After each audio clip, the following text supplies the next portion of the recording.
Do you think, and would you as president, use the U.S. military to seal our southern border? Well, it's very important that we use our military to support our protection of the southern border. What I would do in approaching the southern border, and of course I was in charge of border security during the Bush administration. Yes, I know. Yep. And as some people might remember, we didn't get it perfect, but it looks perfect compared to what you see today. For sure. And so I have a little bit of experience along the border security. I was head of the DEA, and so I had to deal with Mexico in reference to the cartels. And that is probably the number one thing that is important, is to address the cartels, to declare them foreign terrorist organizations that harm Americans, that cause a great deal of human suffering, and are responsible for bringing fentanyl in that's killing our citizens and our young people. Yes. And so the southern border, we need to increase our borders resources with our Border Patrol. We need to build the infrastructure, including continuing the wall, but we also need to have technology that supports the protection of our border. We need to reform our asylum laws, and then we have to go after the cartels. A very specific plan as to how to bring security to the southern border. Immigration's important to our country. Yes. And we're a land of immigrants, and we want to cherish that, and we don't want to lose that. But we also need to make sure that we protect our border from a security standpoint and from a sovereignty standpoint.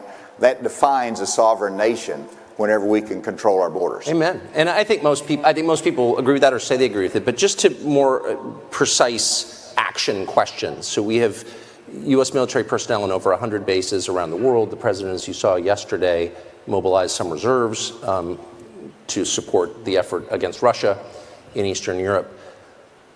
Why wouldn't you use uniformed, and maybe, I mean, you ran the agency, so you may know the answer, and I'm ignorant, but why wouldn't you just create a human wall of American military personnel and just kind of fix the problem immediately? We could afford to do that. We don't want to do that for some reason. What am I missing? Well, a couple points there. First of all, the military is always an option that might be needed at some point. But I want to be able to fix it without having to use How about when military. 7 million people come in? Is that the point? I would like to be able to do it without using the military for a couple of reasons. First of all, we want to show strength with China and making sure we have a military presence in the Philippines. We want to make sure that we show strength in Europe and that we're able to maintain a military that has a global presence. And so the military has a lot of responsibilities. Secondly, the military... May I ask you to pause? Are those responsibilities more important than protecting our own borders? I'm going to finish my answer first. The second reason is the military is trained to kill people. And they're not trained in traditional law enforcement responsibilities. So it's a different mission. We utilize the National Guard, but our regular military, I hope we don't have to use them on the border, that we can solve the problem without that. Now go ahead.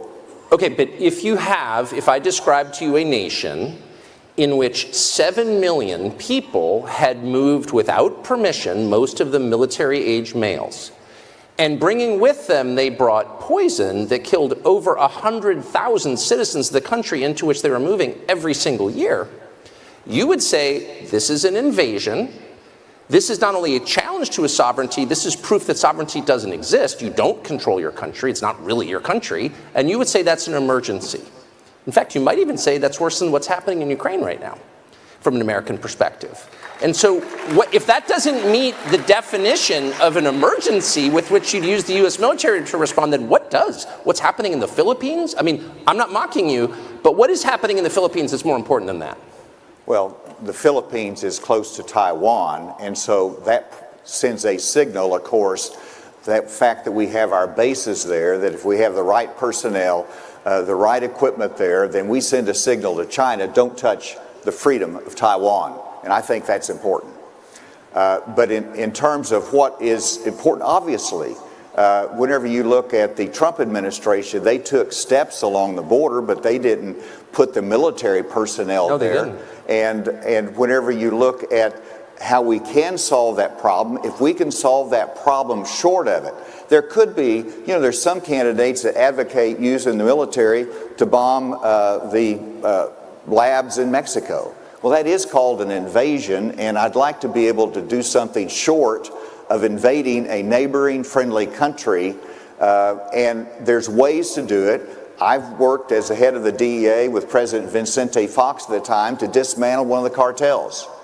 And we can do it again. We've got to use economic pressure on Mexico in order to be successful in targeting the cartels. This last week was extraordinary.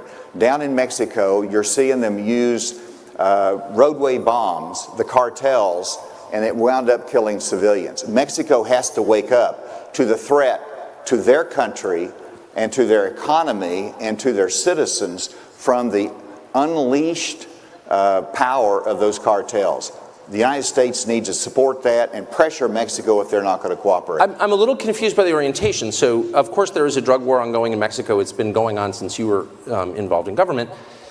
But it's the carnage in the United States that I think most Americans are worried about. So you just described Mexico as a friendly country, and we need to help Mexico get the drug cartels under control because they're killing people in Mexico. But they're also killing hundreds of thousands of people here, and nobody seems to care.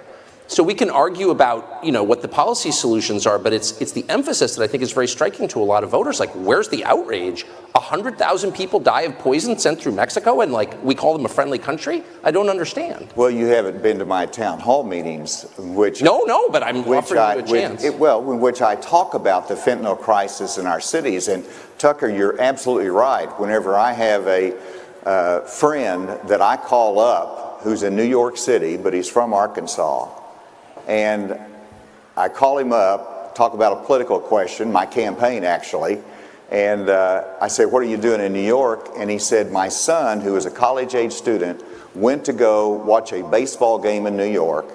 He goes out in the street, as he should not have done, and he bought a Percocet pill. Yes. And the Percocet pill was laced with fentanyl. And he overdosed and he died, and so the dad was there to pick up and recover the body.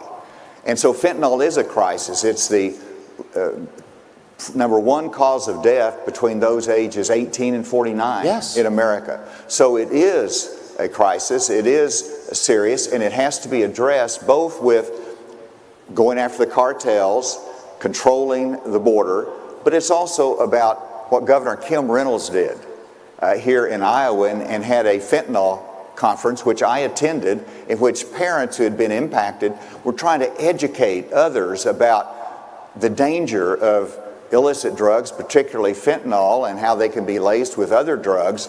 That's the kind of education effort we need here.